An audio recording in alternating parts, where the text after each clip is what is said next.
Hello there, right here guys, we have a brand new 1.20 snapshot. This is 23W05A. With it comes more ways to trim armor, new world creation, and insight to Minecraft Legends. Let's check this all out and make sure you guys leave a like and be sure you're subscribed. They now added it so we can also put trims on top of leather armor. This is an awesome way to decorate your leather armor, so you can use this like in a mini game, so you have like low defense, while still being able to show off which team you are, depending on your trim. You can still dye leather armor and still put trim on top of the dyed armor. Or you could come in after it has trim on it and add in some dye. If you look at the boots in my hands, you can see there is some Z fighting occurring between the trim and the actual leather armor.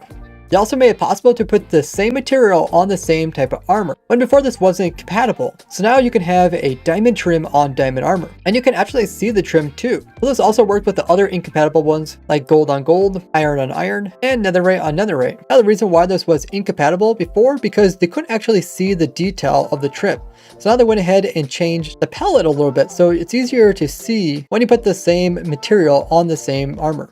And Divisum made me this lovely map that actually shows all the different ones lined up by armor type as well as material ones. We can check out all the different leather ones. Iron looks really nice. You can see the copper actually blends in quite well with the normal leather color. Gold always looks good in everything. Blue is definitely unique. We also got the lovely emeralds, which always kind of stands out, as well as the diamonds. Netherite almost looks like black trim. On the striped variation, they did make netherite extremely dark. Red looks decent, as well as amethyst, and this one down here is quartz. He also has it so you can count all of them. So now we have a total of 2,750 different types of armor, trims, and materials. Because not only did we get the leather, we also got the incompatible ones we had before, like iron on iron, gold on gold, diamond on diamond. Now you can put netherite on netherite without using the trick.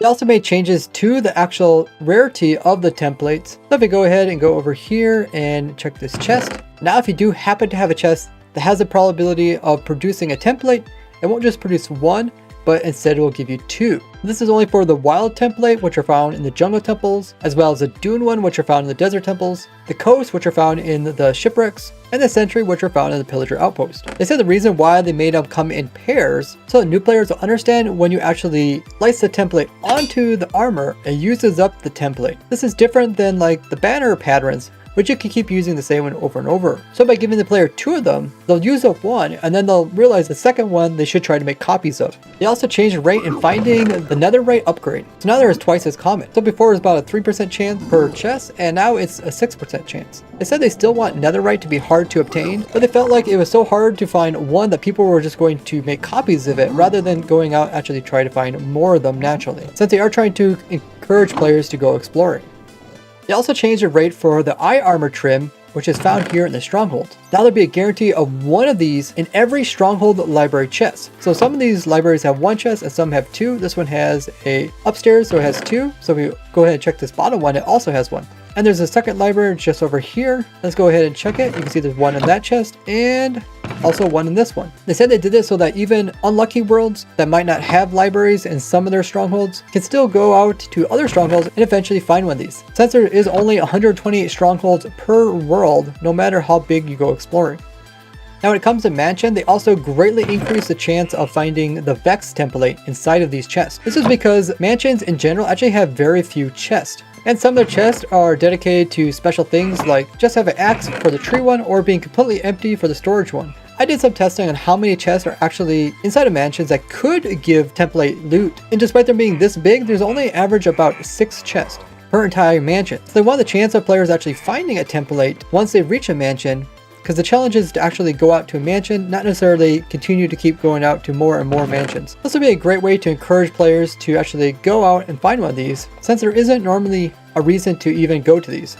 And overall, every single template has been made slightly more common. That way it's a balance between either going out and finding more templates or spending the 7 diamonds needed to craft a copy of it. As remember, overall they're trying to encourage players to go exploring and to check out the different structures throughout the game. I'll be going into the exact probability of the templates and how you can easily find them in survival in a separate tutorial video, so look forward to that. They also came in with this really cool switching of armor, which is apparently how they have in Bedrock Edition. So if you just hold the item in your hand that you can equip, even though you're wearing some other armor piece, if you just right click it, it'll switch it with the one that you have. This can be done with all the different pieces, so you can easily switch from armor to like a Elytra when you're fighting or if you need to fly. This will be really nice for combat as well as PvP. They also made a change to enchanted armor so that the glittering is made so it actually slowly moves across the player, and throughout some intervals it's more contrasting so it's easier to see. I definitely like this much better than before. I really didn't like the glitter and how it was set up before. What do you guys think about it? Now when it comes to using the effect command, I have this little macro that types this out so I can easily have night vision during recording. But we no longer have to put in a whole bunch of 9s. There's now the option for infinity. So now we can have it for infinite amount of time. It actually shows the infinity symbol there too. Though it does seem like there's currently a bug where you can't hide the particles as well as the image, which you can do using this command. They also made some technical changes to do with the trim patterns as well as materials, removing things such as like the incompatibility parts. It's still not possible to add new layers on top of the previous ones without removing them. And same thing for the coloring. Do you guys think that they should have it so you can add different layers with different colors, sort of like banners? They redid how you create new worlds. Let's go ahead and click this. Now it looks like this, which is completely different. You could choose what you want to call it.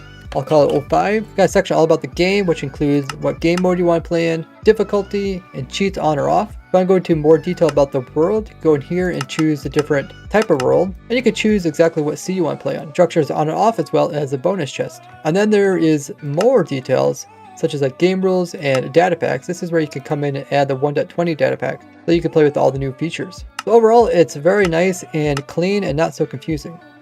They fixed the animation of a few different things, including capes, few to do with camels as well as the drowned, frogs, and axolotls. If you made modifications to the game to use the smithing table for other things, you can still do that using this new smithing table. And they went ahead and also fixed the GUI to make it more capable. Resizing your Minecraft window will no longer cause the image of the armor to disappear on this little display armor stand. Bedrock Edition also got a new beta or preview where the experimental features of the piglin head as well as dragon head will no longer be animated when inside the hotbar, as well as other bug fixes.